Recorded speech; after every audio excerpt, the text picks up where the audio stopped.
Bonjour à toutes et à tous et bienvenue sur IG Conseil. Aujourd'hui, nous plongeons au cœur d'un paradoxe économique.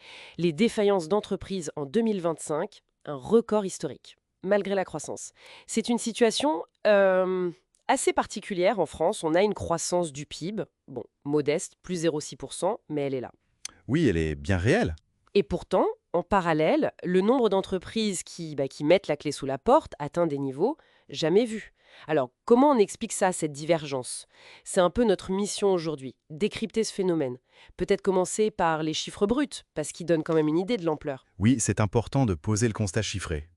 Entre mi-2024 et mi-2025, on parle de quoi? 67 000, 68 000 entreprises en faillite? C'est ça, entre 67 et 68 000. C'est une fourchette haute et surtout une hausse très marquée sur un an. Oui, plus 10, plus 12,5% à peu près. Et ça nous ramène même au-delà du pic de 1991. C'est ça, femme. Exactement, on dépasse ce fameux pic qui était déjà une période très difficile. Donc oui, la situation est préoccupante. Et l'impact social derrière, il est énorme aussi. Bah oui, forcément. On estime environ 71 000 emplois directement menacés et ça touche surtout les PME, les ETI, vraiment le cœur de notre tissu économique. Quels secteurs sont les plus touchés d'ailleurs, hein? Principalement la construction, le commerce et aussi des services aux entreprises.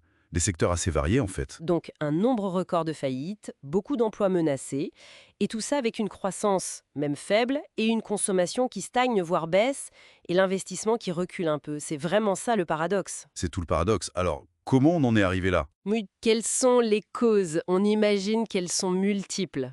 Oui, c'est une combinaison de facteurs, une sorte de tempête parfaite pour certaines entreprises. D'abord, il y a la fin des aides Covid. Le fameux quoi qu'il en coûte qui s'arrête. Exactement. Le bouclier tarifaire sur l'énergie, les reports de charges sociales, fiscales, tout ça, c'est terminé ou ça se termine. Et ça fragilise beaucoup d'entreprises qui comptaient dessus. Et les PGE, les prêts garantis par l'État, j'imagine que le remboursement pèse lourd. Énormément. C'était une bouée de sauvetage nécessaire pendant la crise, mais aujourd'hui, le remboursement met une pression terrible sur les trésoreries. Donc ça étrangle un peu certaines boîtes. Oui. Et puis, il y a cet effet de rattrapage, comme on l'appelle. Des entreprises qui étaient déjà fragiles avant la crise, maintenues artificiellement en vie grâce aux aides, se retrouvent maintenant face à leurs difficultés structurelles. Elles n'étaient pas forcément viables sur le long terme, en fait. Une sorte de retour à la réalité en brutal. Un peu brutal, oui. Ajoutons à ça le contexte économique général, la croissance faible et surtout très inégalement répartie. Elle profite pas à tout le monde, quoi. Voilà. L'inflation qui reste tenace sur certains postes, les coûts de l'énergie toujours élevés, et puis l'accès au crédit bancaire qui s'est durci. Les banques sont plus frileuses. Et le rôle de l'État là-dedans? On parle de rigueur budgétaire. Oui, l'État réduit certaines dépenses et, en même temps, il durcisse un peu les contrôles et les recouvrements. Les assignations de l'URSSAF ou des impôts, ça peut être le coup de grâce pour une entreprise déjà sur la corde raide. Ça accélère les dépôts de bilan. D'accord, donc beaucoup de facteurs conjoncturels, mais les analyses pointent aussi des défis plus structurels, plus profonds. Oui, absolument. Et c'est peut-être là qu'il faut regarder pour le long terme. On a des difficultés persistantes d'accès au financement pour les PME, on l'a dit. C'est un vieux problème, ça. C'est un problème récurrent. Il y a aussi l'impact des innovations technologiques. La digitalisation, l'IA, ça bouscule les modèles traditionnels. Et les entreprises qui n'ont pas les ressources pour s'adapter, elles souffrent. Et la main-d'œuvre, on entend souvent parler de pénurie. Oui, la pénurie de main-d'œuvre qualifiée dans certains secteurs, couplée au vieillissement de la population, ça freine aussi le dynamisme. C'est plus difficile de se développer ou même de rebondir quand on ne trouve pas les bonnes compétences. Face à ce tableau quand même assez sombre, qu'est-ce qu'on peut faire? Quelles sont les pistes d'action pour les entreprises? Le maître mot, c'est vraiment l'anticipation et l'adaptation. Pour les PME, ça veut dire investir. Investir dans l'innovation, dans la formation des salariés, accélérer sur le numérique. C'est plus une option, c'est une nécessité. Et l'accompagnement dans tout ça, on pense notamment au rôle de l'expert comptable, souvent cité comme un allié clé. Ah oui, son rôle est absolument stratégique. Bien avant que la situation devienne critique, l'expert comptable peut aider à faire un diagnostic financier précis. Voir où on en est vraiment. Exactement. Mettre en place des outils de pilotage, comme des prévisionnels de trésorerie, c'est fondamental pour voir venir les difficultés. Et surtout, il connaît les procédures préventives. C'est-à-dire?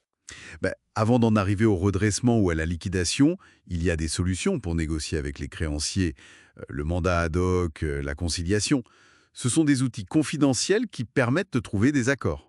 Mais il faut agir tôt. D'où l'importance de ne pas attendre le dernier moment. Surtout pas. L'expert comptable, c'est vraiment le partenaire pour naviguer dans cette période compliquée, pour actionner les bons leviers au bon moment. Donc, pour résumer, on a une situation tendue, un record de défaillance malgré une petite croissance, vigilance et anticipation sont cruciaux, et la gestion seule ne suffit pas toujours, il faut aussi adresser les problèmes structurels. C'est exactement ça. La croissance est là, mais elle est inégale et ne protège pas tout le monde. Pour éviter que ça se répète, il faut sans doute repenser certaines choses. Comme quoi, par exemple? Favoriser une structure financière plus inclusive, peut-être via des partenariats publics-privés, des prêts spécifiques pour l'innovation, des garanties adaptées. Il faut plus de résilience, plus d'innovation, peut-être aussi plus de solidarité économique. Une combinaison de technologies, de politiques publiques ajustées et d'un soutien flexible, en somme. Voilà, pour construire une économie plus solide pour demain. Le sujet vous intéresse. Retrouvez notre article détaillé sur notre blog .ig-conseil.com. Cet épisode vous a été présenté par IG Conseil. Notre mission, vous former aux meilleures pratiques en gestion, comptabilité et digitalisation pour vous aider à déjouer les statistiques.